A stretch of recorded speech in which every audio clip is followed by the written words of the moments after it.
Good evening, everyone. My name is Piyush. I'm the director of Handmade in Britain.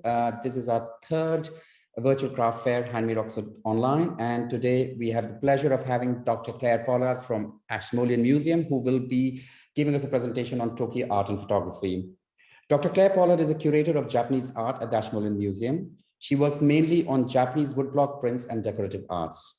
Besides Tokyo Art and Photography 2021 exhibition, her Ashmolean exhibitions and publications include Threads of Silk and Gold, Ornamental Textiles from Meiji, Japan, 2012, Hiroshige, Landscapes, Cityscapes, 2014, and Plum Blossom and Green Willow, Japanese Surimono Poetry Prints, 2018. Over to you, Dr. Pollard. Thank you very much, Piyush. Yes, so today I would like to talk to you about our current exhibition, Tokyo Art and Photography. I'm going to talk a little bit about the background and some of the main themes and just highlight some of the objects. I can't show you everything, but I would like to give you a bit of a taster of the exhibition. So this was an exhibition that we thought about doing a few years ago. The idea was that it would be really nice to do an exhibition of Japanese art to coincide with the Tokyo Olympics. So not something about the Tokyo Olympics, but an exhibition that would really take or make the most of people's heightened awareness and interest in Japan. And we wanted to do a really fun exhibition with quite a broad appeal, the sort of thing that people might want to come and see. They'd turn off their televisions after watching the athletics or whatever and think, oh, let's go to the Ashmolean and see the exhibition. We came up with the idea of Tokyo as a really appropriate lens through which to view some of the aspects of Japanese art.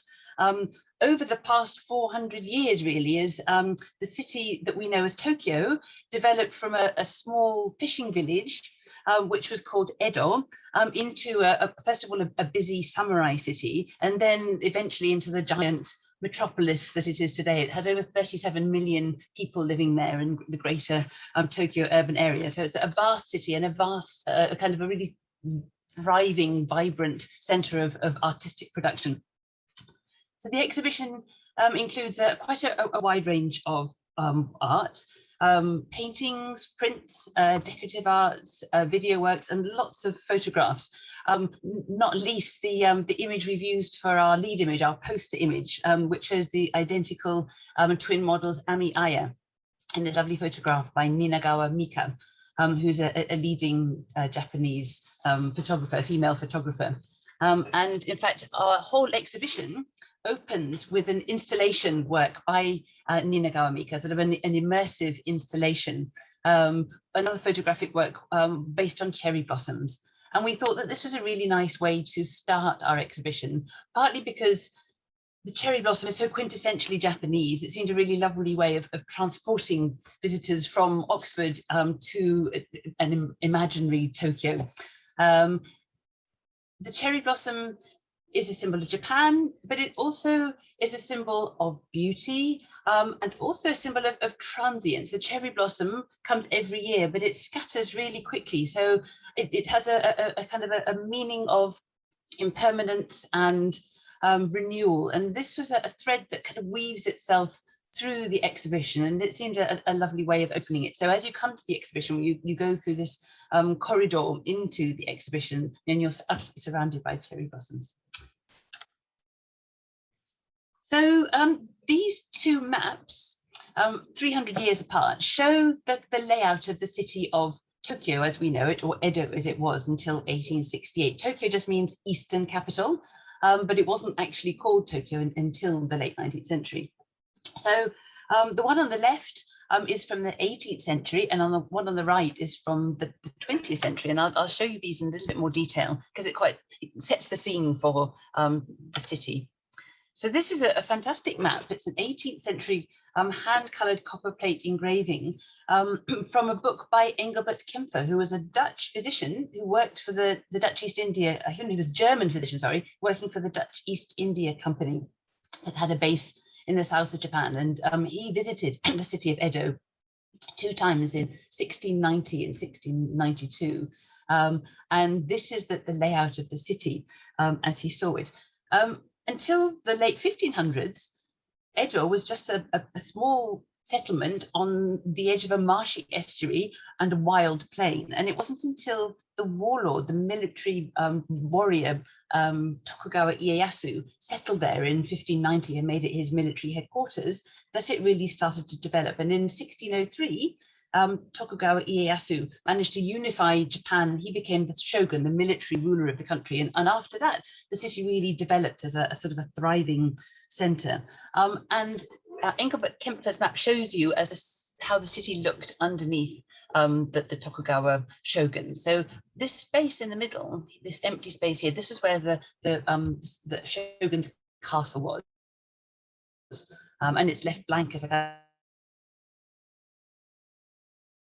of a partly out of respect and partly out of security. They don't really know what's going on.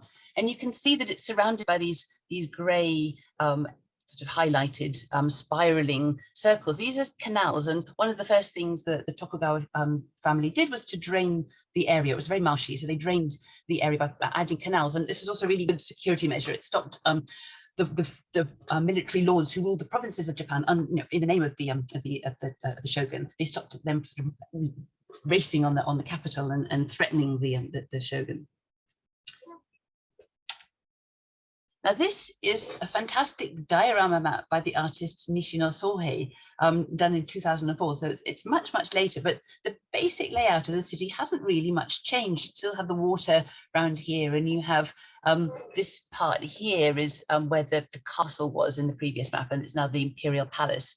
And the kind of the circular lines you have around the city, they're no longer canals. This is now the main railway line, the sort of the Yamanote-sen. It's called the kind of the main circular railway line in the city.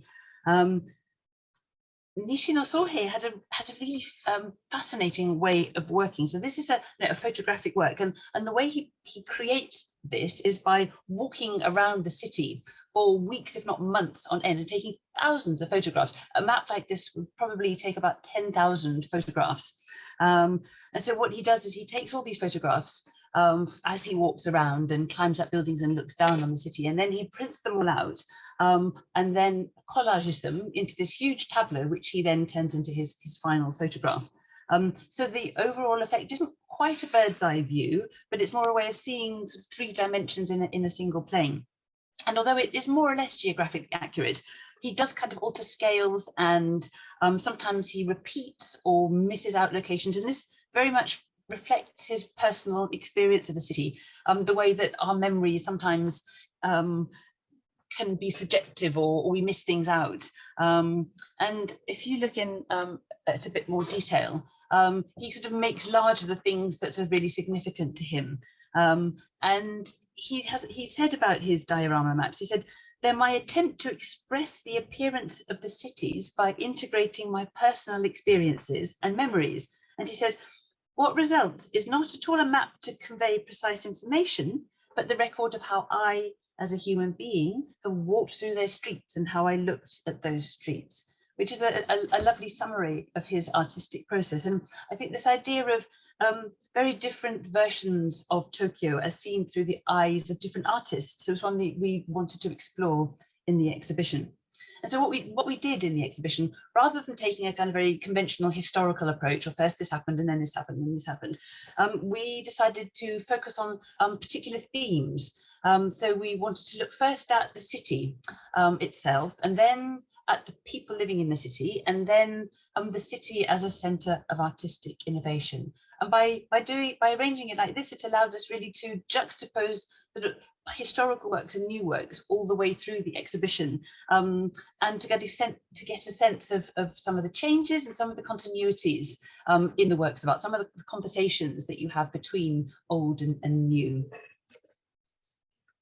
So first of all, our first theme was the city itself, the city as an urban environment, and the way that artists have shown it, both famous landmarks in the city and also more personal or alternative views.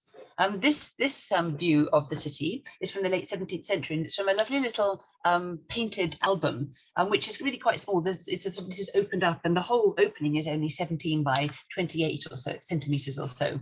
And it shows the city of Edo, which is absolutely dominated by the shogun's castle at the top here. In fact, by the time that this album was painted in the late 1600s, the castle had actually been burnt down. The city was constantly being devastated by earthquakes and fires and so on, and I'll come back to that later. But the castle itself, where the shoguns lived, had been burnt down, and that the keep of the castle had been rebuilt, but it wasn't nearly as magnificent as this. But the fact that the artist has depicted it like this, really overseeing the city of Edo, really emphasizes the power of the ruling Tokugawa shoguns. And the slightly strange cloud band in the middle here, it's kind of like a stylized cloud band, and this was a device that was used in Japanese art to signify sort of physical distance, but also sort of symbolic distance. So you have the kind of the lofty castle here, and then you have a kind of a big gap, both sort of ideologically and physically, with the kind of the busy street scene below, with all the kind of the ordinary townspeople about their daily business. One of the highlights of our exhibition is a group of prints by the famous print designer Hiroshige, and these are all in our own collection. These prints come from his monumental print series, 100 Famous Views of Edo, which he designed in the late 1850s. And it was these come quite near the beginning of the exhibition, which is quite appropriate in that this was the way that most Europeans first encountered the city of Tokyo, or Edo as it was until 1868, as I said. Many of these prints were exported in the late 19th century and were collected particularly by artists, you know, famously Monet, Manet, Van Gogh, Whistler, all these sort of avant-garde artists collected Japanese prints and were really inspired by them. I'm going to show you a few in detail because they're really wonderful. They're really atmospheric. Hiroshige was a real genius at expressing atmosphere at different seasons, different weather conditions, different time of night and day. And I just wanted to sort of show you a few in detail to kind of get that across. So this is a view of Nihombashi Bridge, which was right in the center of the city of Edo. And this is the very first one in this series. And you can see that it's a busy scene. You have a bridge here in the middle, and you have fishing boats bringing fish to the fish market that you can see in the foreground here. It's a really busy, bustling scene. But again, you have the castle, Edo Castle, in the background, and like that painting we just saw, there's a stylized cloud band here separating the kind of the mundane scene of commerce and everyday activity below, with the kind of lofty castle above, and then again to the sacred Mount Fuji kind of overlooking and protecting the city beyond it. It's a really simple color palette, just these sort of bright blues and reds and then some softer grays, but somehow it really captures terribly well the atmosphere of a bright winter's morning. The title of this one is Clear Weather After Snow at Nihombashi Bridge. And I think it really captured that feeling really beautifully. This is one of my favorite prints from the series.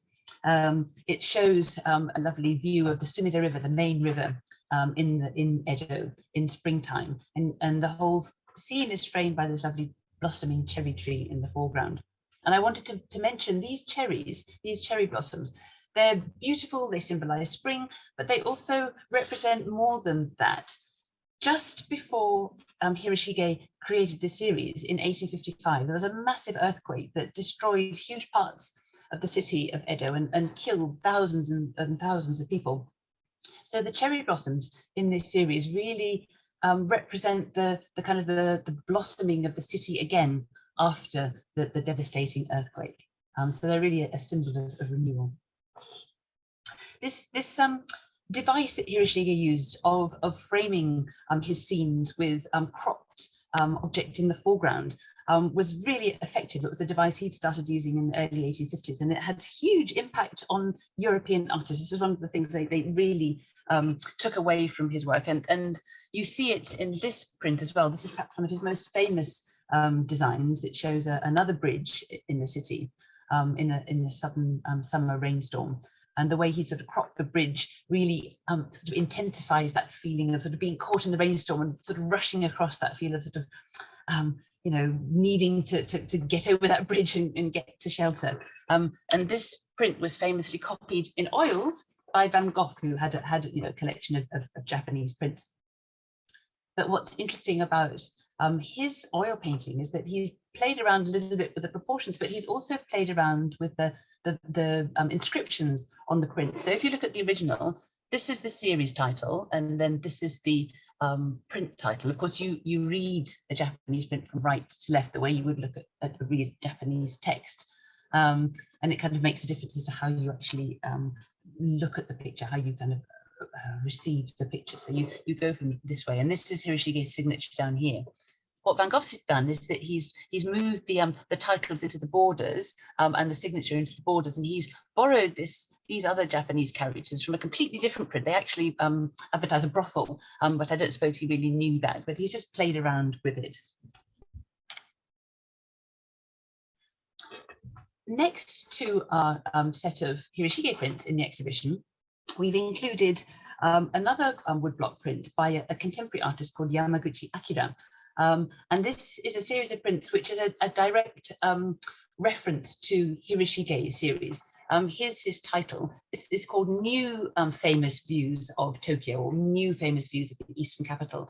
And what he's done here is he's taken famous places, famous landmarks in the city, and he's combined past, present, and future elements. So he's kind of playing around with history and memory and sort of reality. So you can see this is Nihombashi Bridge, which is the same bridge that we saw in that first Hiroshige design, but this is how it looks today, and it really does look like this is a really solid stone bridge with a road over the top of it.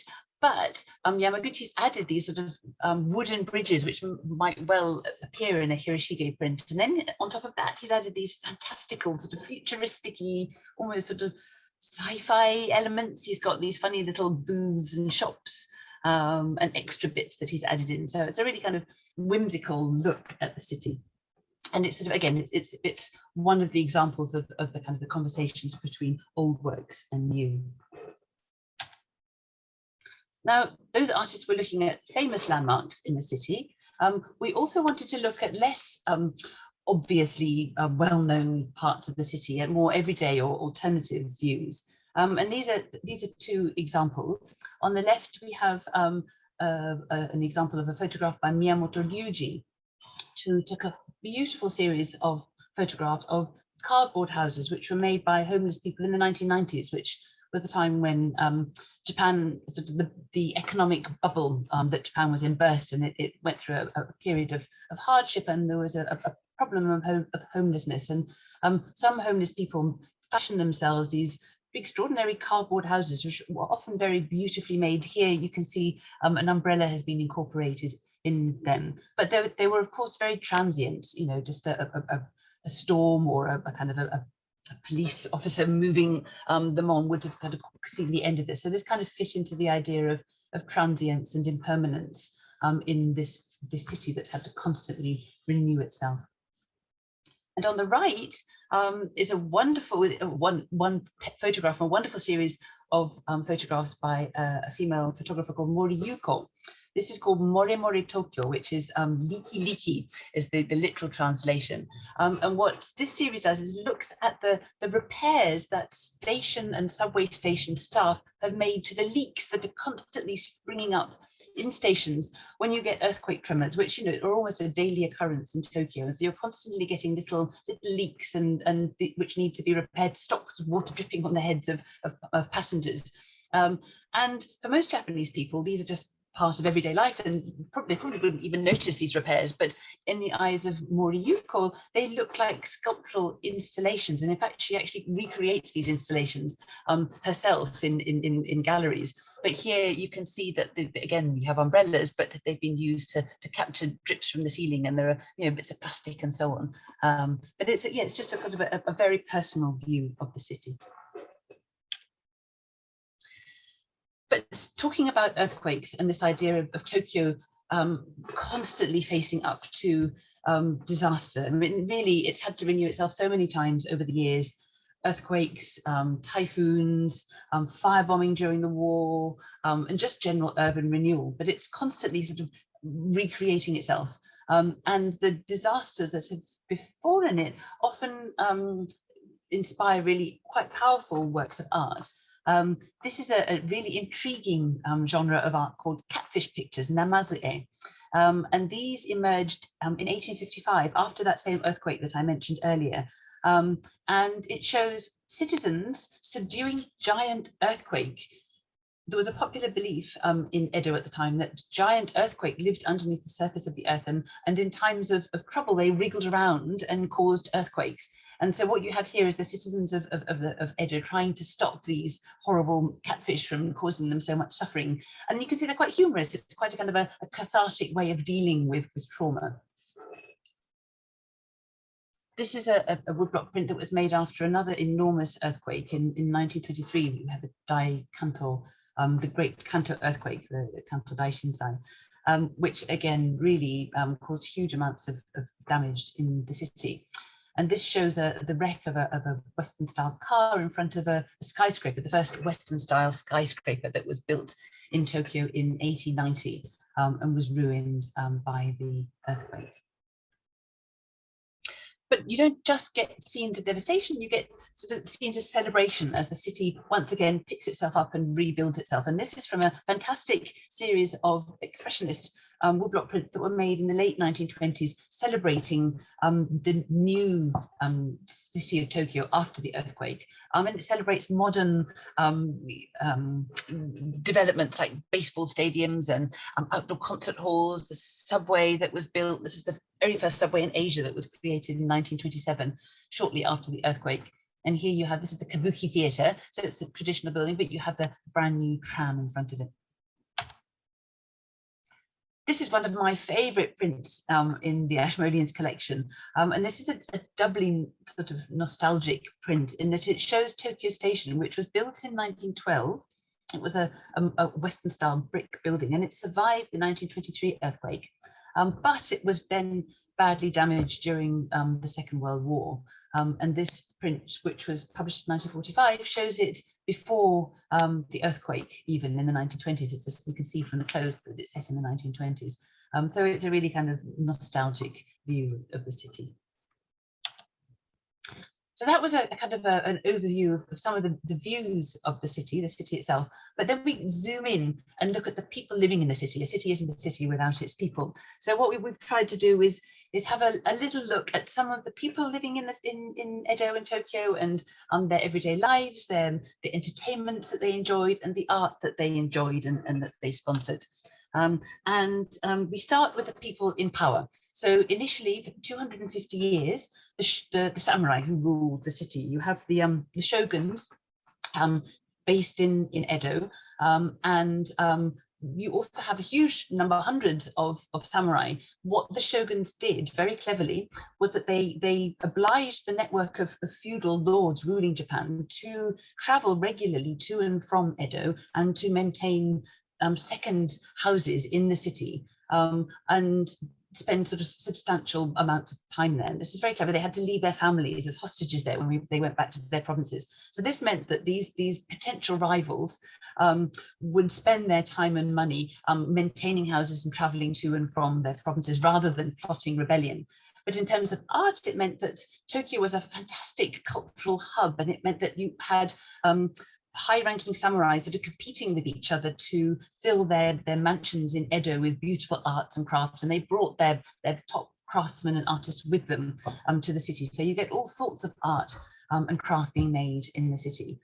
You get fantastic armor, for example. It was a time of peace, but the warriors were expected to maintain the appearance of mighty warriors with beautiful armor, or fantastic swords and sword fittings, but they were also expected to be masters of the arts of peace, so to sponsor and even to perform in no theatre, for example, and to be proficient in the art of the tea ceremony. And this is a beautiful bowl you see on the right. It's an 18th century bowl with this lovely kintsugi repair, and although it was made specifically for Japanese tea masters, it was actually made in Korea for the Japanese market. And we wanted to make that point. During the samurai rule during the Edo period, there was very limited official sort of connection with the outside world, but there was connections with Korea and China, and to a certain extent with Europe.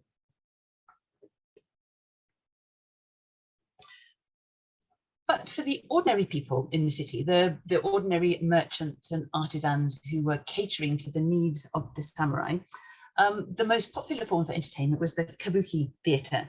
Kabuki actors were the celebrities of their day. They had huge fan clubs who were all really eager to have images of their favourite actors. And so a market for woodblock prints showing actors sprung up, and here are a couple of lovely examples from the exhibition. On the left is a print of a female impersonator by a very mysterious artist called Sharaku, who was only producing art for 1 year in 1794, and nobody quite knows who he was, whether he was another artist working under a pseudonym, whether he might actually have been a samurai creating this art, but he made these very sort of atmospheric, almost caricature-like portraits of actors, and this is rather beautiful. It's a female impersonator. In the kabuki theatre, of course, you only had male actors taking on the roles of men and women, and you can see here that this is a male actor, but at the same time he's very feminine with his delicate little hand. And on the right is actually a 20th century kabuki print, which was also made for fans of kabuki theatre. It was actually sold in the kabuki, the National Kabuki Theatre, and you can see that this artist, Tsuruya Koke, was quite inspired by the mood of Sharaku prints. Of course, there were many other entertainments. People would visit temples and shrines. They would watch firework displays, sumo matches. One of the most popular forms of entertainment was viewing the cherry blossoms, and that still is true today. Shopping, that's another major activity, always has been in the city. And this is one of my favorite prints in the whole exhibition, which we acquired for the show. And what's special about this is that it shows that same skyscraper that I mentioned earlier. This was built in 1890 as a tourist attraction, and it's a 12-story high brick building, and inside each floor was illuminated by electric lights, and it had shops full of exotic goods, many of which were imported from abroad.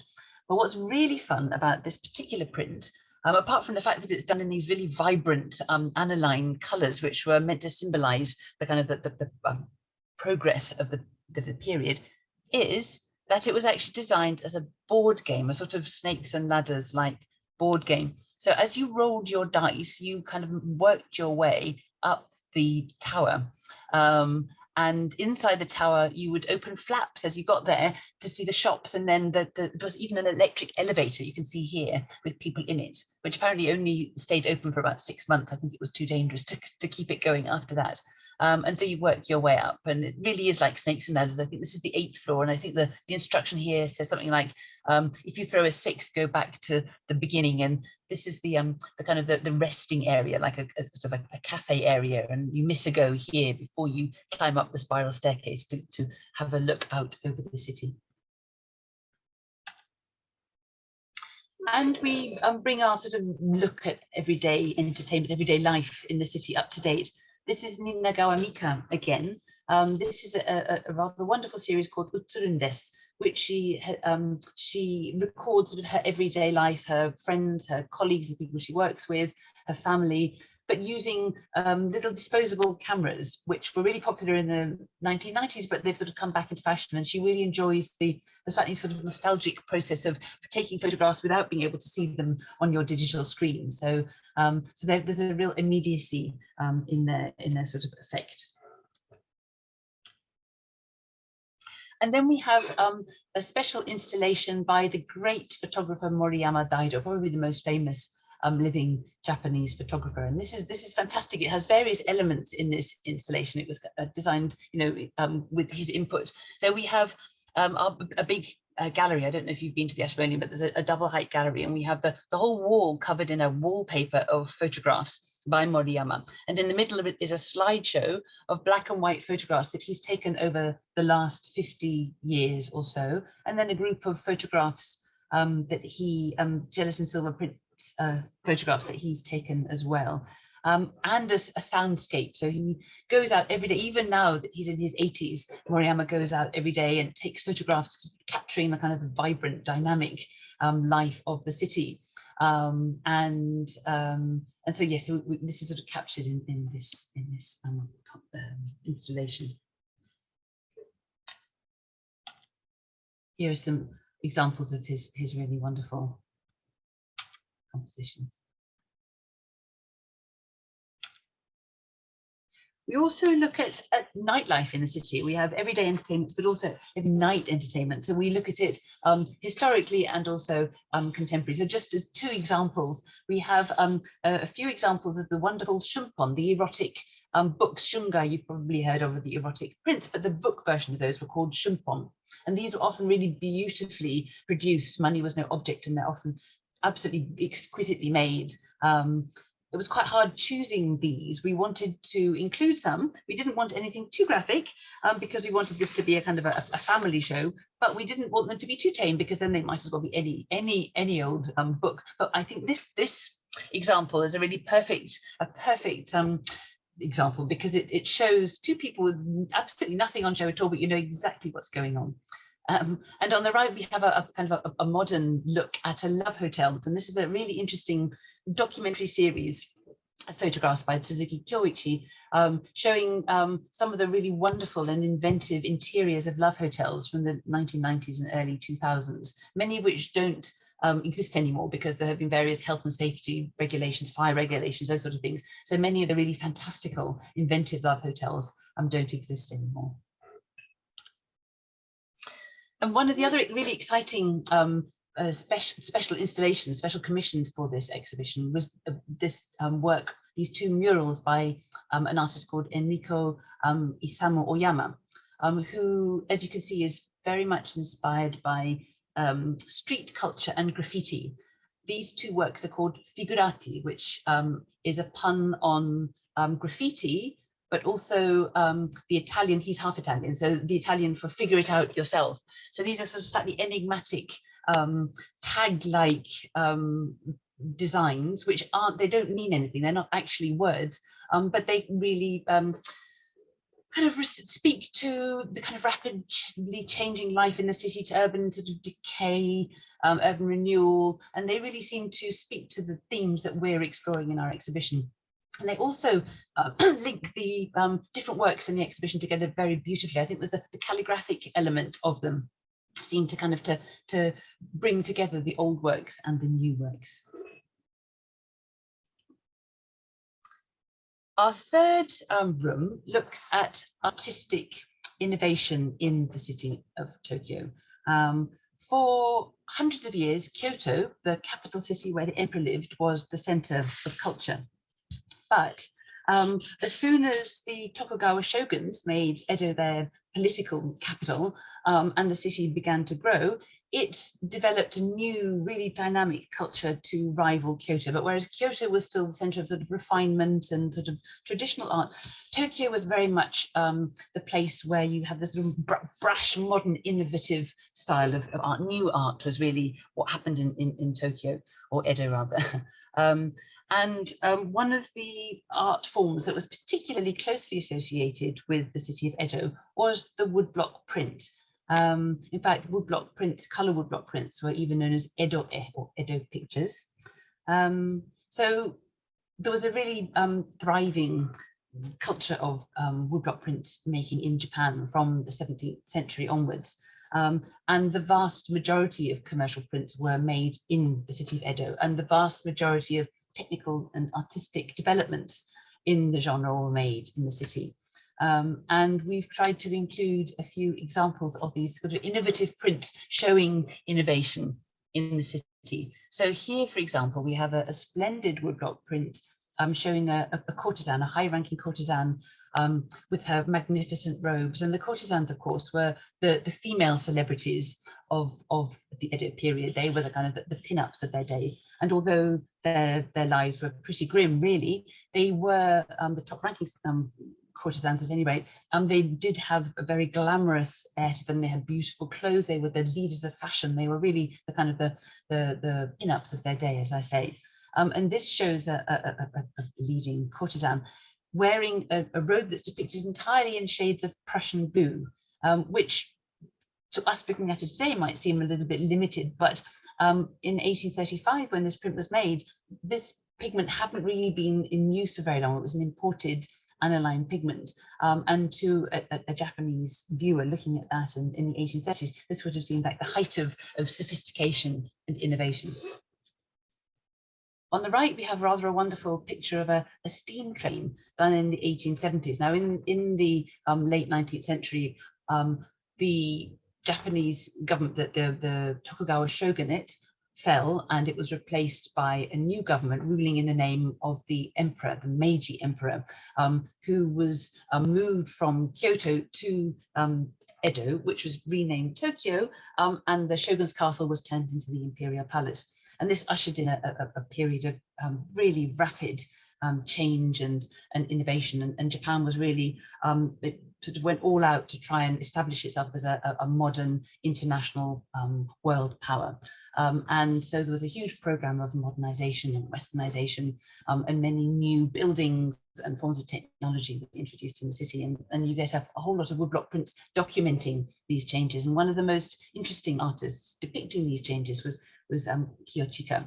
And you see in this print of a new modern steam train, he's using traditional Japanese woodblock print techniques, but he's clearly incorporating new ideas that he's learned from Western art, and he's playing with light and shade and shadow.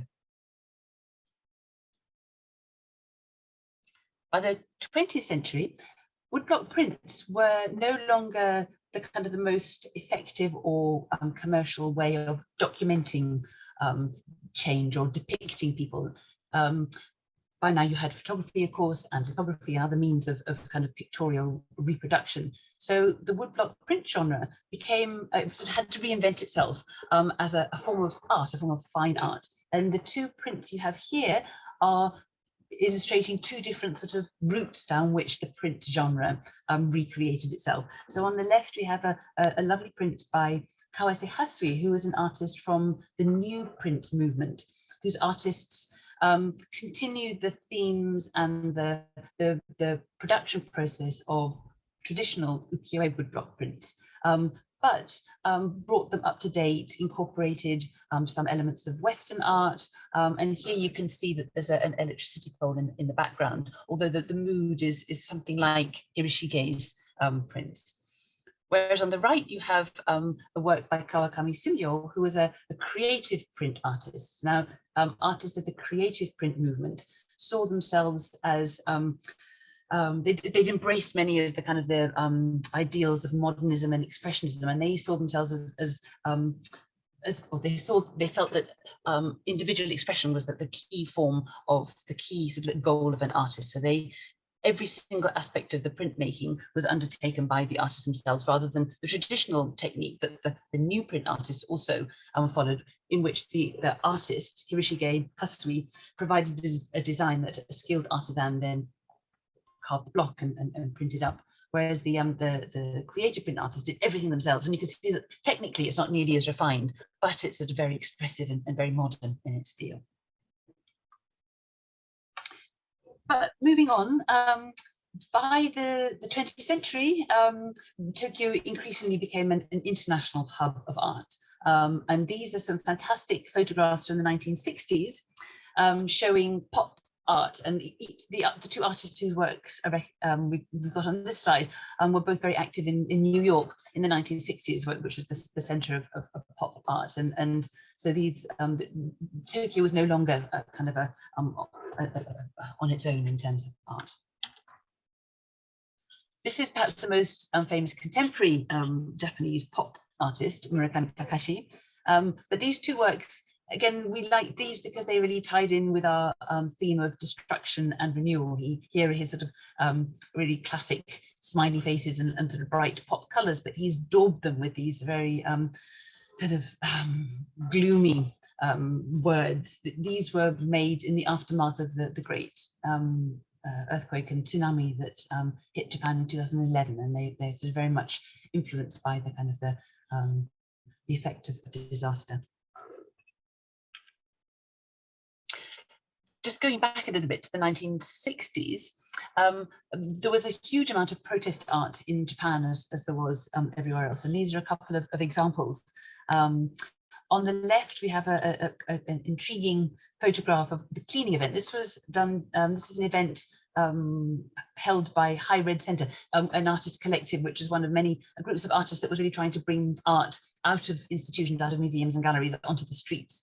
And so this was just before the Tokyo Olympics of 1964, when the government was really trying to kind of gentrify the city and present a kind of a good face to the world. And they kind of were poking fun at this by kind of cleaning the streets of the, detail like this. And then on the right, we have Yoko Ono with one of her pieces, her works of art. And she was based mostly in New York, but she also went back to Tokyo as well.